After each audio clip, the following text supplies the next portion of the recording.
Hey there, everyone. It's your old pal Cape Joel back again for another Comic Multiverse interview segment. It's been a very long time since I've done one of these, but our guest today, Ruben Najera, is just such a cool dude who's lived such an exciting, out there kind of life. He reached out to me for one thing, which normally never happens in this show. Normally, I'm the one who has to, really pound the pavement and try and, schmooze people to sit down and talk to me. But he's a fan of the show. He wanted to come chat, and honestly, just, after reading this dude's credentials and, learning a little bit about his life, I really had no choice but to have to talk to him. It's not every day you meet someone like this. This guy wears a lot of hats, my guest here, Ruben.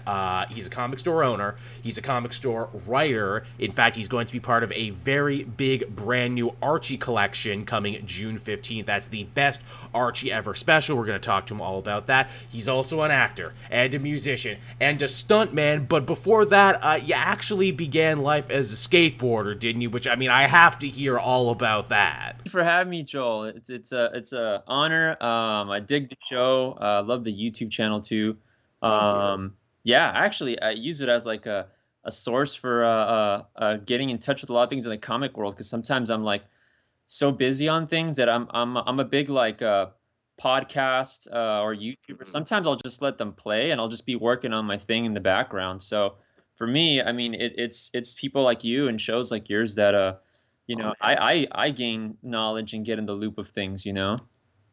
Aw, thanks so much, man. That really does mean the world to me. I forget sometimes doing this crazy podcast gig that people in the industry might actually end up listening. I'm still that guy who was doing it in his bedroom as a teenager and everything. It especially means a lot coming from you because, like I said at the top of the show, you wear a lot of hats and you've lived a really fascinating life and done so much different stuff. Tell me about that. Yeah, I've done a lot. The order of which the things occurred, they're they're all over the place. I'm not.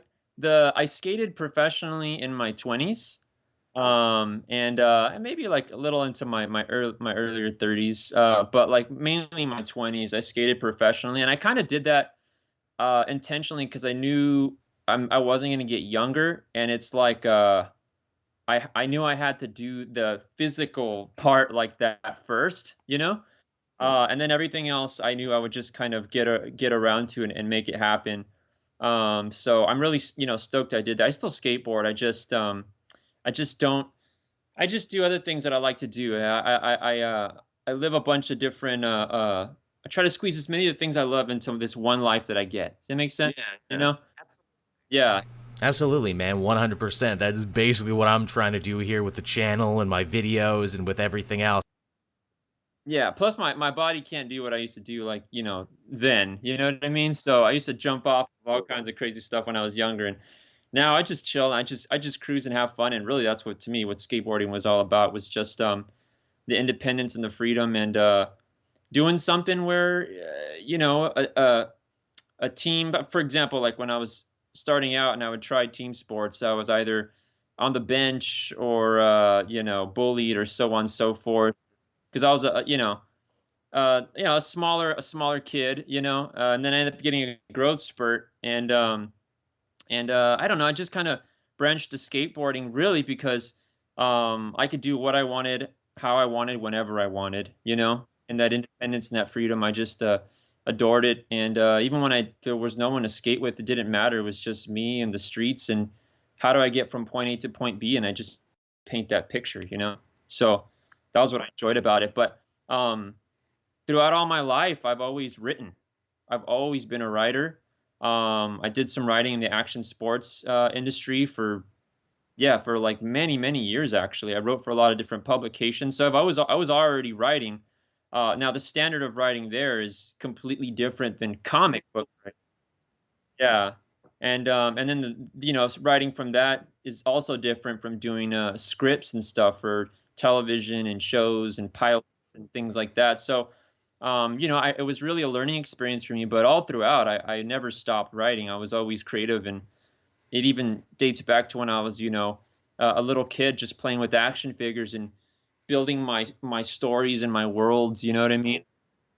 Yeah, and then that's really where it started for me. I've always been like that kid, and I've always loved that, and I've never been shy about expressing my love and my passion for those things that I love. You know what I mean? So Yeah. I always really loved like skater culture from the outside looking in. I wore the shoes and the board shorts and I listened to like the music and everything and had the lingo, but I was never really athletic enough, I think, to do it and to really get into it. I feel like there was a time in my life if I had gone another way, maybe I would have done the whole skate thing. Yeah, yeah, it was always yeah, you're saying because of like the weather too, huh? Because there's snows more, so you have less days to skate, right? Yeah. Yeah. I think a lot of my younger listeners too probably wouldn't fully grasp the idea that for a moment there, skater culture like was pop culture. It was inescapable. It was big, yeah. And there's actually a lot of really influential Canadian professional skateboarders that crossed to the States. They're some of my favorites actually. Yeah, so yeah, I mean just it's just gone, hand in hand. It's just something that the funny thing is it's very widely accepted now, but when I'm talking about when I was skating early on, I mean, I could think back to like my high school, and I was one of like 5 people out of like 1,000 something that like skated. It was like not. I was definitely a misfit in that sense, which is funny how I kind of turned back around now. Even when I started getting sponsored and I rode professionally for a couple brands. I used to get told stuff because I would have some corporate sponsors and stuff like that because I'd be getting paid to skate, and so it wasn't like a cool thing back then. You know what I mean? And like, Oh, yeah, I know exactly what you mean. The big specter of selling out. You sold out, man. I heard that so much in like the early 90s and 2000s. That was the worst thing you could do. yeah, but the funny thing is, it's like I don't want to. You know what I mean? Like growing up, like some of the first like jobs I had here in the valley, like I was 'cause I know it's stereotypical because I'm Mexican and I'm over here. I live in Mexico and the U.S. the border, but I mowed lawns. Like I literally did yard work. You know what I mean? Like that's what like I started off. That's what like my first gig was over here, and I did that. And like I don't know, from doing that and not wanting to like go work, because I mean the area I come from is just like higher poverty, and there's just no there's no I mean we're around just crop fields and stuff, so there's like pollutants, and there's a river here that's like one of the most polluted rivers in the entire United States. Like it's the level for opportunity here is like not there compared to the rest of the world. And so I really was going against odds to begin with, even when I was like born here. You know what I mean? I love where I come from, but it's not easy to come from here. And when I was skating early on, and I started having the opportunity to make money from different sponsors and stuff, people understand like I was just trying to make a better life for myself. You know what I mean? I'm not going to say no if they want to pay me to ride a piece of wood with wheels. You know what I mean? To begin with, that already sounds ridiculous. So if they're going to pay me to do it, heck yeah, let's do it. And the funny thing is like back then I got a lot of heat for that when I was in there, and then, it wasn't from the rest of the world. It was more like from the core community and local people. But the truth of the matter is, if you look at everything now, everybody has like Nikes and Adidas and all that stuff is sell out. But I was doing that back then to make a living, and now it's cool, right? Now it's like normal. But that would have been everything everyone does now would have been shunned back then, and I was doing it back then. And if I would have done that now, I wouldn't be shunned. I'd be praised for that, and it's just messed up how it goes. It's It is. really funny to see culturally how we've done a complete 180 on the whole idea of selling out and everything. Now, young TikTokers, 15-year-olds, tech bros, they can't wait to sell out. It's their favorite thing because that's how you get paid now. Yeah, there's that saying, what was it? Keeping it real keeps you broke. Have you heard that? Oh, yeah, naturally, of course. Yeah, so yeah, it's funny that it's just the world's just changed so much, you know what I mean? Um, but I don't know, like the thing that's really always just kept me happy, and what I love about comics and the medium and storytelling is just like you can do like these $1 billion like blockbuster movies, and you can do that in a comic book because you don't have the restrictions, you know what I mean? Like you can tell these stories and you can have them take place in a far off galaxy, you know what I mean? Or you can have them take place, massive battles and wars and all these like crazy things going on that big blockbuster movies could do, but you could tell it in a story. And wanting to do films and things like that, you do have budget constraints in what you're able to do and what you're not able to do. You don't have access now to expensive CGI, or what I mean, practical effects and so on and so forth. But with writing, I just always enjoyed the fact that I didn't really have any restrictions, and I can write and write and write, and create worlds and build worlds and do stories and make up characters and do these cool scenarios and stuff. And I just adore that. And that's my favorite thing about writing. You know what I mean? Um, I can't imagine ever being tired of doing it, because just that I will never get around to being able to do everything that I want to do or tell every story that I want to tell, and that's actually exciting to me. Yeah, that's incredibly fascinating, and that's totally why I wanted to have you on the show to talk about this sort of thing. Now, when does comics enter your life here? What started you down the path of that journey? So I can track it back to in 1989 there was a Spider-Man comic. Uh, when I believed it I received it in 1990 though. It was at my grandmother's house, and she had it on the dryer in the garage, and I did not know who it belonged to. To this day, I still don't know whose comic that was. It was fate. But yeah, and my grandmother was just like, "You could have it," and basically I was like, "All right," and it was a Spectacular Spider-Man 155. So that was my first like hand-me-down and my first comic, and that was actually it had Spider-Man getting like beat up to a pulp when he was chained to. If anyone's seen that cover, you can look it up. But Spectacular Spider-Man 155, and I did not know who Spider-Man was, so he was not like a hero to me, or I wasn't like a fan or anything at the time, because he was literally getting beat up by this villain named Tombstone on the cover. Yes, I know the cover you mean now. Yes, I know the one. Yeah, so I was like, what's going on here? Like, I remember it said Triumph of Tombstone. So it was like, oh, so Tombstone won. And that was my first introduction. Poor Spidey's getting beat up, right? And then I just was hooked. I was like, oh, a comic book, right? But the first time I got a comic book, like actually one from like the store that wasn't a hand-me-down, because granted, even that hand-me-down, like the bottom of the corner was ripped off with a staple. It was really like red, Yep. And the first time I really read a comic book that was like mine, that I picked, Have It by Fate, was an Archie comic. Hey. And I was at the register, and my mom sometimes would do this thing where she like would tell me and my younger brother one thing, because we're at the checkout lane, right? Like at Kmart, or at one of those like stuff. Anyone remembers Kmart? You know what I mean? I miss Kmart actually. Yeah. Yeah, like one of those stores, and my brother would always pick the candy, and I, because I remember that the Spider-Man comic, I was like, I want more comics, And so when you're at those checkout lanes, some people might or might not remember this. It really shows my age here, but they would have these Archie digests. Oh yes. And I knew those were comics, because I remember I grabbing and flipping, and I was like, there's a boatload of comic in here, comics, I want more, and I just loved it. And like, I remember at the time, what were they, like $1.50 ish, around there, right? Got a lot. They were packed. If you remember, they were really packed, and they were bang for your buck, no doubt about it. Exactly. And I read the heck out of those things. I mean, I remember like for me it was always a win-win, because like my brother would like eat his candy or chew his gum or whatever, and it was gone in like seconds or within the day. And that Archie comic was guaranteed entertainment for like a week, 2 weeks. Yeah. I could always go back to it. You know what I mean? So absolutely.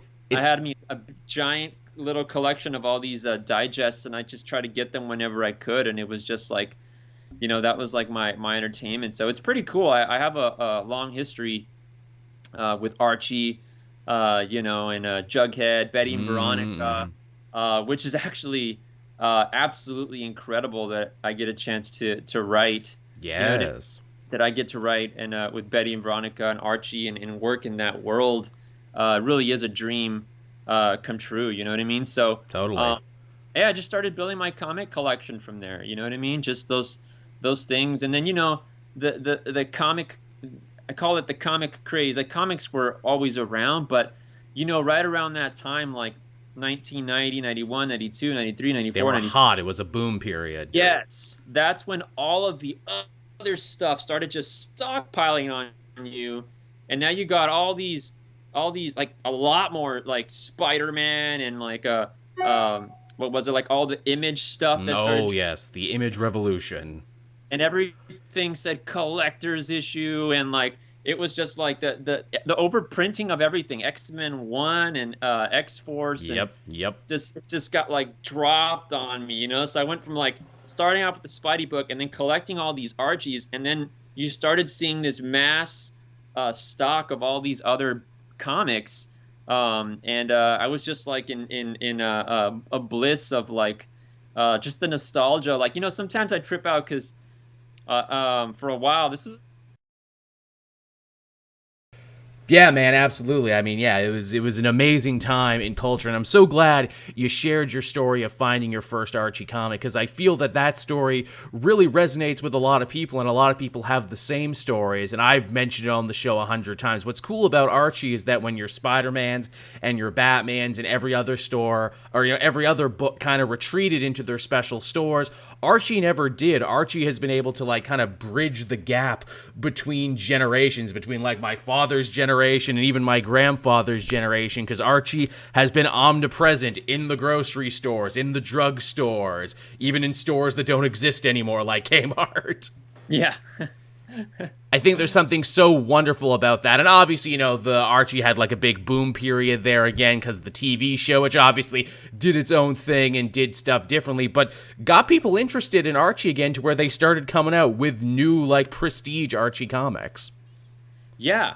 So, I mean, you know, with what you're saying, it kind of adds more to the specialness of it because, like, I physically picked the Archie comic as like my first, because like the Spider-Man one was like it was like passed to me, you know what I mean? And then the Archie one was like what I chose when I saw it, and then like to be writing that now and go full circle like that, like it's just it's incredible, you It's know? Like cosmic. yeah, it's really, yeah, it's cosmic. Yeah, it's so cool, and I'm just so honored. And just comics as a medium, I absolutely adore it, and I always will. It's something I always will.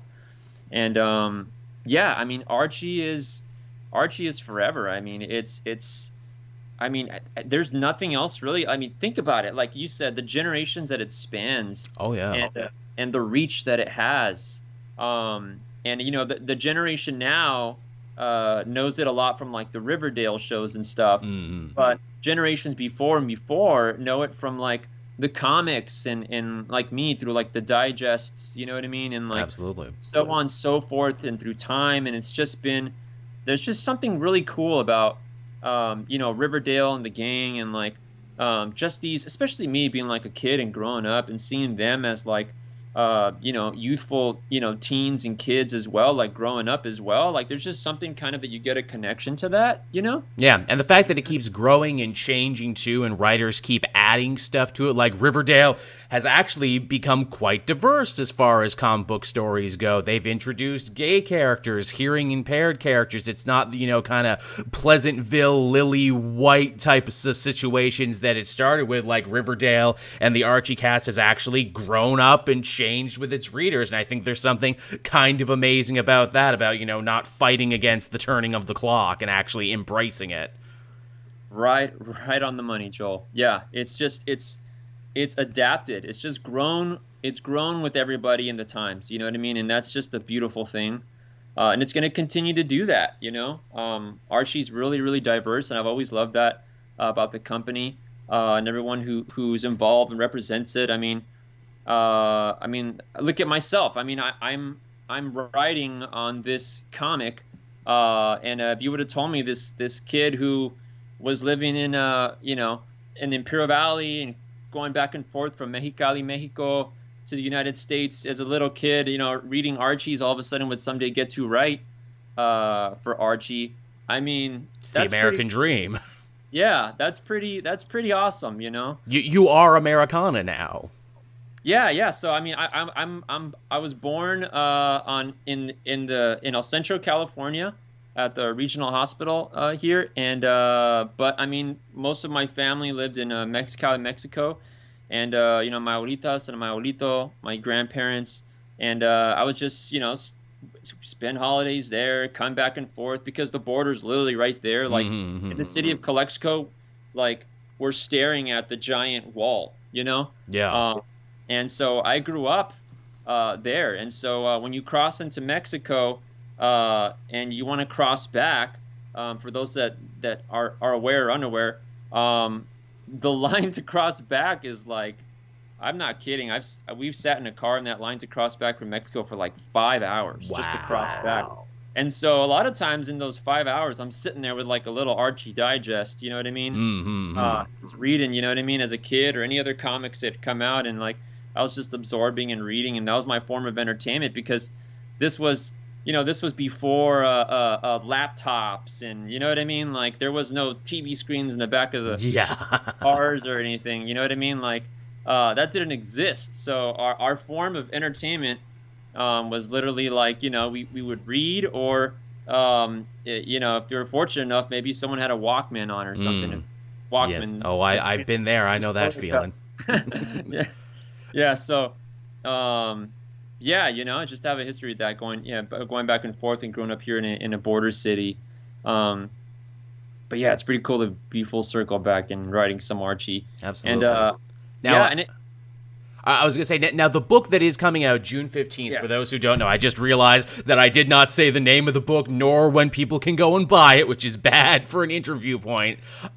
It's called The Best Archie Comic Ever. It's coming out June 15th, and it's a multiverse tale, is what it actually is. All multiverses are all the rage right now, and you kind of get to put your own stamp on it. It's a big anthology collection. It's you, Tim Seeley, Fred Van Lente, and some other people I'm sure I'm forgetting, but it's a real killer's row of talent. Yes. So the best Archie comic ever. So folks, anyone that's listening, if you've never bought an Archie comic, or if you're an Archie fan, this is one that you definitely, trust me, are going to want to get. It is now, and this comes from someone who's read a lot of Archie. I've read a lot of Archie comics. This is throughout my decades on this planet. And this is going to be the most action-packed Archie comic ever, all right? It is super action-packed. Like you said, Tim Seeley's on this. Tim Seeley's worked on so many incredible things. Oh, yeah. Everybody knows Tim Seeley. Fred Van Lente. I was a fan of like a lot of his Valiant stuff, actually. Yeah. Aubrey Sitterson also is on the project. Georgia Sposito, she's the one that's doing the illustrations on my story, and she is absolutely wonderful. I'm so fortunate that we were paired together on this project. Our story is called Operatives, so it takes place in an opera. So there's a little bit of fun. So Operatives, you know what I mean? So it's Betty and Veronica as a super spy agents. Oh, fun.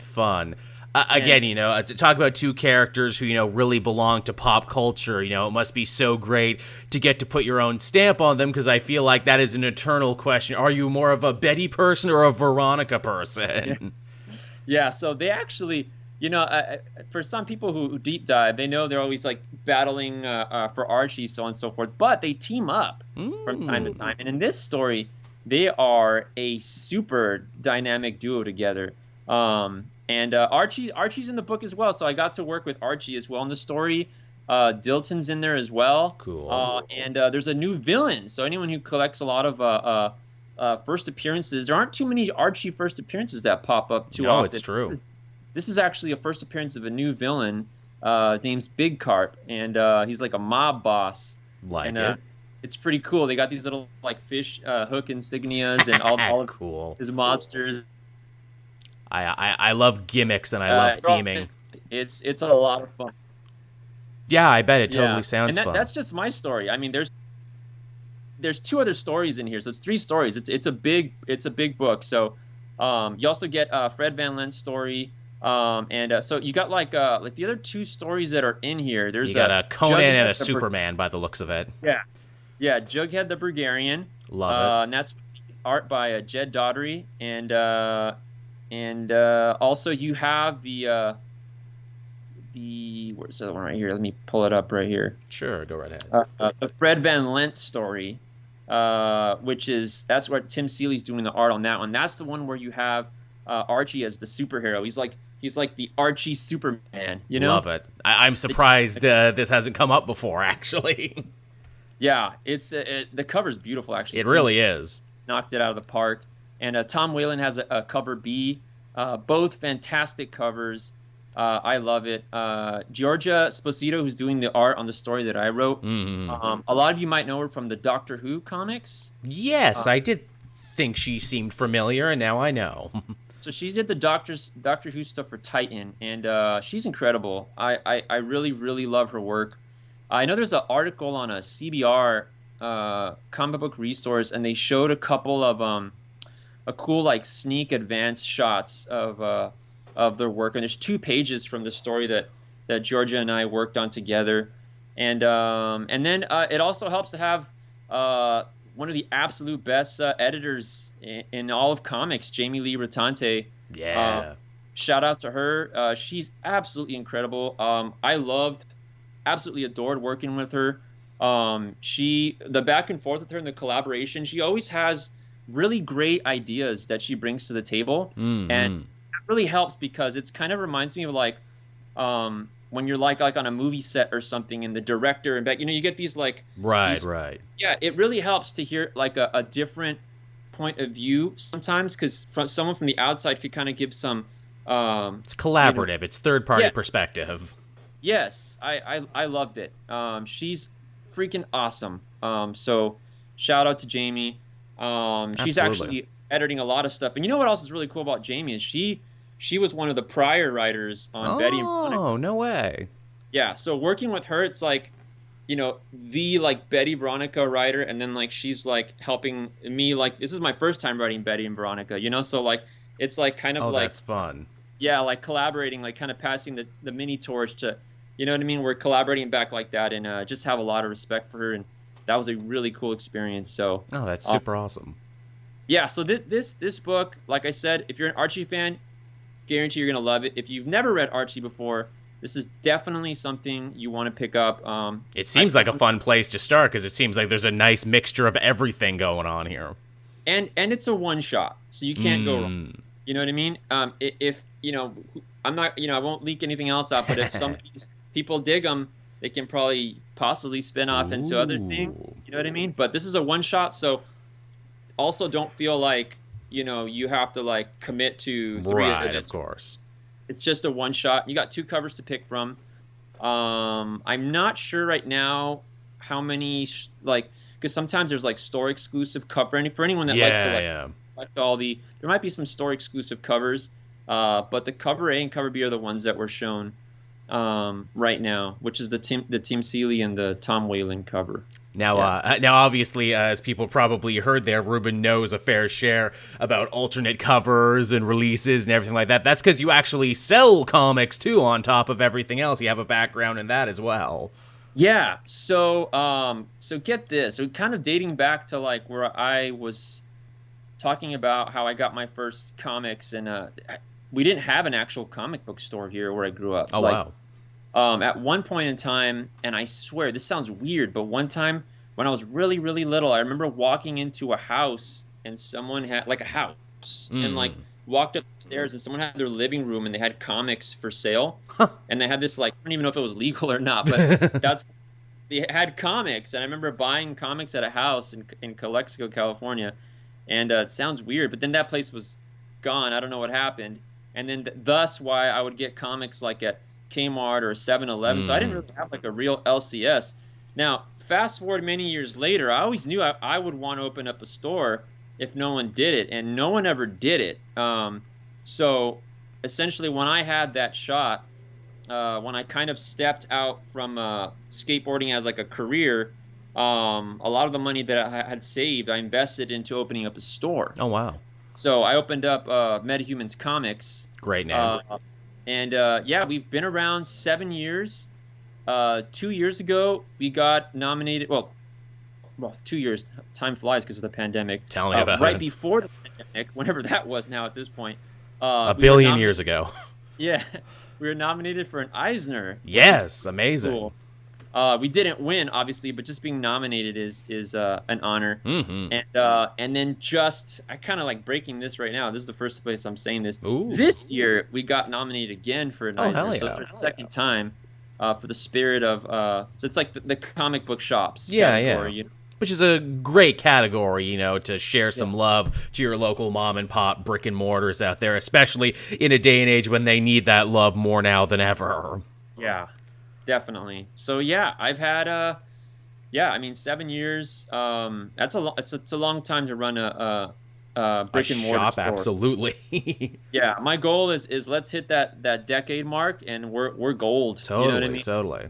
So we're so close, you know. So yeah, you know, obviously we carry all the publishers in even I try to help a lot of indie publishers as well, and we try to do everything. We have a lot of collectibles too. You know, we have Diversify, yeah, I get it. exactly.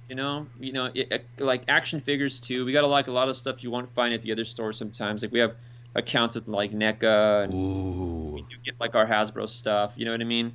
All the Marvel Legends and the Star Wars Black series. I know all about the Marvel Legends. Classifieds. I just started collecting those retro Spider-Man Marvel Legends again. Oh my god. Yeah, the black suit Spidey's awesome. Ugh. That just came out. They're Yeah. so good. And going for a lot, too, because I have not collected toys in like 20 years. I'm like, oh, I can just hop right back on into this. Hey, that Green Goblin looks good. Can I buy that? Oh, no, I can't buy it, actually. Not if I don't want to shell out $200 on eBay. Okay, good to know. That Green Goblin figure is actually really awesome, dude. It The is. detail on the like the purple armor with like the rivets, the little grooves on it. Oh, yeah, I hear you. Yeah, those. I'm a big Marvel Legends collector. We carry them in our shop, but I also personally collect Marvel Legends. So They're those really ones, good. the GI Joe Classifieds. The GI Joe Classifieds, I think because Hasbro doesn't have to pay the licensing because it's their property. Right.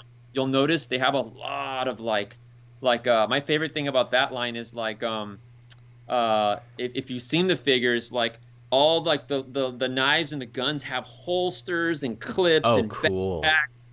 Like Spirit, like one of my favorite characters, he's got like the eagle with like the wings articulated. Oh, that's and awesome. Snake Eyes comes with timber, you know what I mean? And like, yeah, I just love all that stuff. And then NECA with like all the Ninja Turtle, Super 7 with all those Ninja Turtle figures. The gargoyles NECA is making now. Gargoyle ones, that Bronx one that's gonna come out, that one is fantastic.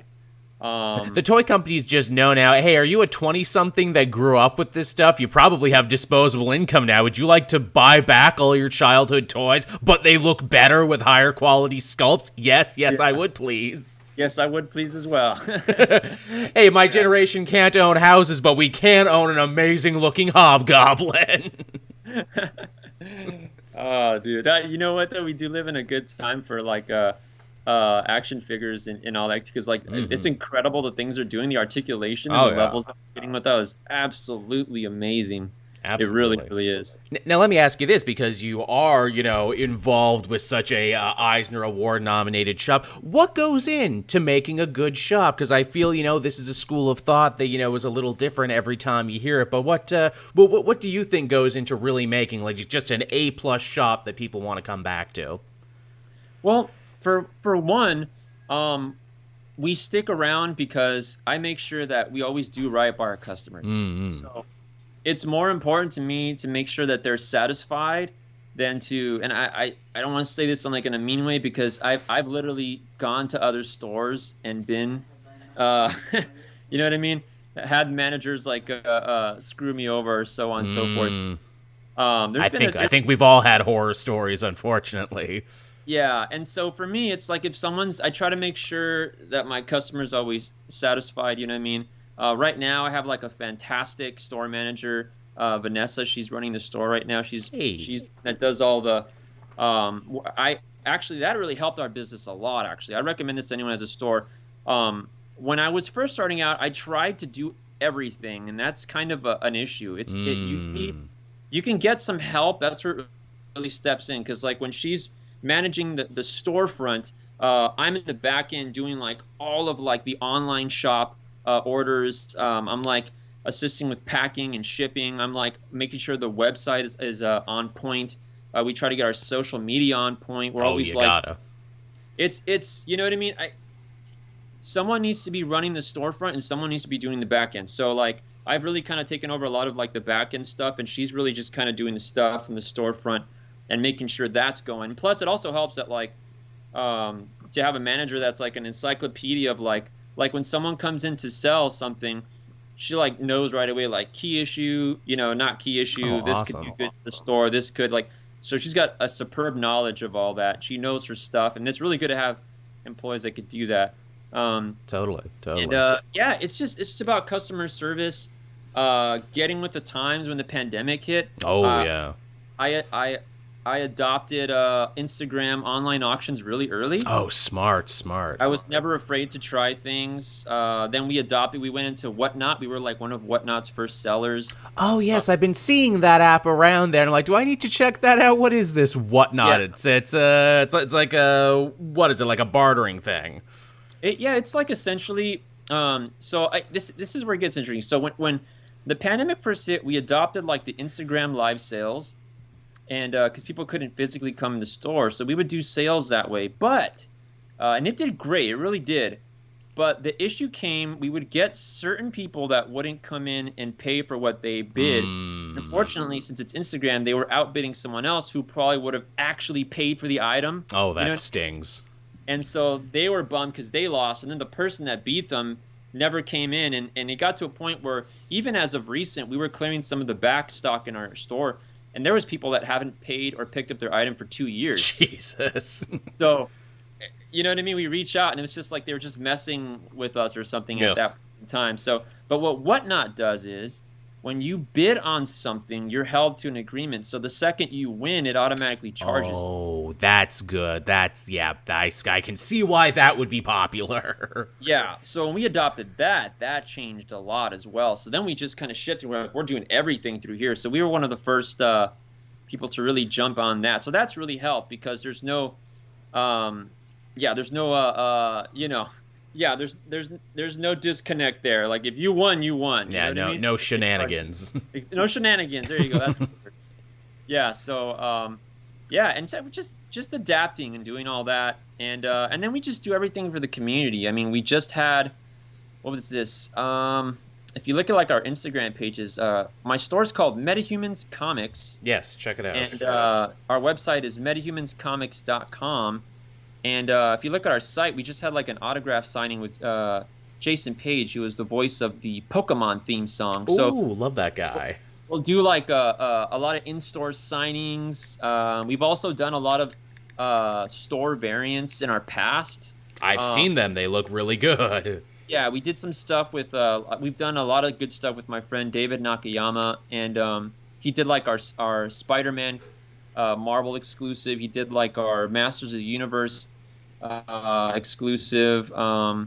We've done stuff with DC. We've done stuff with TMNT at IDW. My friend Dave Garcia did the cover for that one. He did the old Archie Turtle comics, which another connect with me because Dave Garcia, in my community where I grew up here, he's the only person who's ever broken into comics. He's an artist. Huh. His name's Dave Garcia, and he created a PandaCon, this panda character from the Ninja Turtles. They had an action figure of him. And so I always grew up looking up to him. It's really great. And he did the cover for our store for a Ninja Turtle cover. And it's pretty cool because those were the Ninja Turtle comics that I really grew up reading. They were Archie. Mm-hmm. You know what I mean? And people forget about that. But the Archie Ninja Turtle comics is like the two things that I really loved. You know what I mean? Archie and Ninja Turtles, and they combined at that time when I was a little kid. I was just reading the heck out of those. And Dave did the early covers for those, so he was always like a hero when I was a little kid reading those. And now to be writing for Archie like that, it's full circle because it's pretty cool. Because in my area, there's never been anyone that's ever broken into comics for writing. Period. So it's pretty cool. And yeah, I mean, we just do a bunch of different things. I also do a local convention here. Nice. The Imperial Valley Entertainment Convention. We did it 3 years before the pandemic hit, and then we obviously had a pause. We're going to end up back, so we're planning the new show for that's going to come. But on our last show before the pandemic hit, we had like over 1,000 plus in attendance. It was very, very successful, and it was growing. That's friggin' awesome. I love those smaller, more local cons, especially as the other conventions get bigger and consolidate and everything. I like the smaller human touch. It reminds me of the conventions I used to go to when I was younger, before, San Diego took over. Yeah,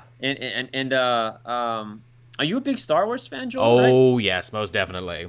Because we the last guest we had was Dickie Beer. He's the guy who was Boba Fett in Return of the Jedi. Oh, cool. And that was a really really cool to have him here, because in the Imperial Valley over here, El Centro, California, where I'm at in this area, about 35 minutes drive from here, if I wanted to go, I could hit the dunes where Return of the Jedi was shot, where the that's cool. Jabba's sail barge was. Oh, that's awesome. So Boba Fett's like a mascot for us out here. So I bet, yeah. Pretty cool, man. It was pretty cool to have him here. So that was a big deal. And and those dunes, if anyone's ever out in this way, they're beautiful. If you just want to go look at them, they're there. You could just park in front of the dunes and just trek around it. Take some water, though. It gets pretty hot. Don't go on a windy day either. No. Yeah, but they're beautiful. I highly recommend checking them out. I remember hearing stories from some older customers that I had that were around when that film was being shot, and they were saying that when Star Wars was shut down, when the production was shut down, it cost them a lot of money to, all the parts from the set, to haul them somewhere or dump them. So they had like a hole that was there that they like kind of dug, and they just kind of dumped everything in there. What? So for a really long time, I was told that, and by now, I mean the sands of time literally have covered it all. But yeah, really. There were pieces of the foam latex from the Sarlacc pit. Holy shit! That people were coming from all over the world, because Star Wars is Star Wars, and they were coming. And they were digging these pieces out of the dunes right here. It's like D.B. Cooper's treasure. Yeah. Yeah, they were just getting their own little souvenirs, Star Wars, like real Star Wars souvenirs. That's amazing. In time, pieces of the Sarlacc pit were being taken, and piles of wood that were held the sail barge. Like if you type in like a sail barge Star Wars set photos or something, you'll see that only that the sail barge was kind of like a facade, like only the outer part was built. When you would go around it, there was nothing there. It was just like wood frames. You know what I mean? Right. So they didn't really construct the whole thing. But from one side, it looks incredible. And from the other side, it's all just looks like the other side of a Home Depot, like, you know what I mean? Fake house or something. That's funny. So, yeah, pretty cool little bit of Star Wars history there. It's a pretty big deal here. And because of the desert setting, how it looks out here, they've shot all kinds of other stuff out here. Yeah. But they did American Sniper out here, Jarhead, pretty much all the movies that you think they did. I think they did some Stargate stuff out here. Anything whenever they need a desert. Exactly. Yeah. We're so close to like we're like about like 4 hours from like L.A. So Los Angeles, Hollywood. I always love knowing when those like famous places from movies and TV shows are real and you can go there. I remember I had my mind blown as a kid when I found out that the Power Rangers Command Center is also in LA. It's a Jewish temple. It's called like the Temple of the Voice, and they just picked it because it was a cool building. Yeah, that's in Simi Valley, I think. See, you know. Yeah, I need to visit that. I know exactly what you're talking about. I need to visit that and see if I can capture the ghost of Zordon. Yeah, really, man. You have to imagine that they get all sorts of crazy tourists there too, taking pictures, and people have no idea why they're so interested in this building. Oh man, the janitors there at night, they're like, I swear I heard an ay somewhere. In the I would just go around playing the sound effect over and over again. The ghost of Alpha 5. Tell me about it. So you got this new Archie comic coming out in June. Obviously, we want people to check it out and support it. You got the comic shop, which is going strong. I just followed you on Instagram right now, too, because I want to keep up to date on it. What else do you got coming out? Because you seem like a busy guy with many different projects and many different fingers and many pies. I have, there's actually quite a bit of Archie things I wrote. So Oh, this nice. is just the first one that's we're you know, this is the blockbuster. You know what I Right, mean? right. And then you know, as time goes on, we'll see what else I got that trickles out. There's a number of things that I got done. I'm always pretty you know, yeah, screw it, pat myself on the back, but like Go for it. get things done, dude. You know what I mean? Like I hit my deadlines. I've never missed a deadline, ever that I could think ever. I've never missed a deadline. I'm always on point. I get myself to do it. Mm-hmm. You know, I think a lot of my work ethic comes from skateboarding. To be honest with you, Right. that I'm used to falling and getting back up and doing it until I land it. You know what I mean? Yeah, So that'll teach you persistence, no doubt about it. and so, you know, when I need to get something done, I get it done. You know what I mean? And I make sure it gets done. So I'm pretty fantastic about that. So I got a lot of things in the work. I can't really say them quite yet. One of them, I guess, I can sort of leak out. But I do have a personal project that I'm working on. And you know, right before I got this Archie comic done, I had done a children's book. It was called Yes, I saw that. And we had a really successful Kickstarter on that. And I did that book just for the awareness for this near extinct porpoise called a vaquita. Mm-hmm. And it's off of the coast of Baja California. So it's really important to, you know, well, it's important to the world because it's the rarest sea animal on Earth. Yeah, you know we what don't I we mean? don't want to lose any more rare animals. We've lost enough. But I mean, it's also a really big deal because it's right off of the Mexico coast, so it affects me and our people. I'm not that far from where it's taking place, you know. Right, So you got a personal connection to it. yeah, so I just felt I really had to do something and spread awareness through it. And one of the best things about that project that I did was so many emails that came out to reach, and people were like, "I didn't know about this." And for me, that's like, yes, like that's me doing my part. That's You the know what I mean? power Like, of art to raise awareness, yeah. exactly, you know, and a lot of the sales from the Kickstarter, I donated the money to the Research Foundation to assist over there. I donated a bunch of the books that we had as well to the kids and the youth over there. The book is bilingual, by the way, as well. Oh, cool. So yeah, so kids in Mexico can read it as well, but U.S., Mexico, English, Spanish, it's got both in it. And yeah, I did that. And on my website, if anyone's interested, we do have a few copies left of that for sale, and it does come with a sticker and a postcard and a couple stickers actually, holographic Chiquita de Vaquita stickers. But it's a beautiful little book. I'll be sure to link people. It's like one of those cardboard what do they call them? Board books. You know, where yes. like a 6-year-old can whack it with a hammer and nothing's gonna happen. Yes, You know I know Like what it means. Yeah, more protected. exactly. So it's a really well-made book, and yeah, I have those on my site. That's like the thing I got done right before all my scripts and stuff for the best Archie comic ever. And then I have a bunch of other things I'm writing, and with time, I mean, like on my social media, you'll see as like I start to be able to pump them out and talk about them. You know what I mean? Right. But yeah, I mean, I'm just really looking forward to the release of this. If you want a preview of the best Archie comic ever, heads up on Free Comic Book Day. There is an Archie Free Comic Book Day book, and it does have a preview of not of my story, but of if you see Archie there on the cover, you know what I mean, the superhero Archie. Yes. There's a preview of that story in the Free Comic Book Day book that's coming. So heads up, if you're going to go to your local LCS, you can pick that up and kind of get a little snippet of that story. Archie always really goes all out on Free Comic Book Day. Their offerings are always really good. So now you have no excuse to not check it out, everyone. Yeah. So, yeah. That's so that's coming up because that's on the that's Free Comic Book Day. It's on the 7th of May. So yes, yeah, day after Doctor Strange comes out, everyone. Yeah, I'm looking forward to that movie. Likewise. Yeah, I still haven't seen Moon Knight, so it's good. It's almost done. It'll be done this week because it was only 6 episodes.